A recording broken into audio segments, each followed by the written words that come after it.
Hey guys, it's Lauren. So a couple things to note here. She's got about 25% gray. She has a band that's kind of brassy from previous permanent color and some pretty solid gold ends. So my goal is to break everything up in her ends as well as bring highlights up into her root and take away some of that brassy band.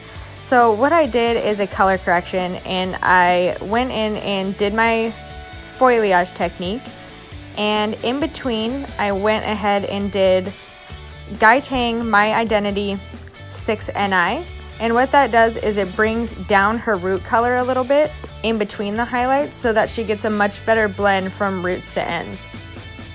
And the lightener that I was using was Wella Blondor 40 volume plus Olaplex, making it a 30 volume.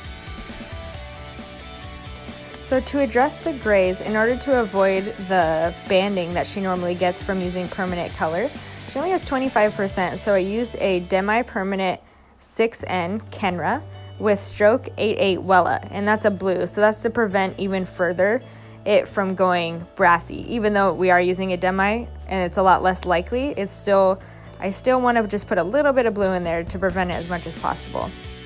So as you can see, there's a lot more depth and dimension throughout the hair. We got rid of the brassiness and got rid of that orange band by doing that 6NI in between the highlights. Thanks so much for watching, and make sure to subscribe for more free content.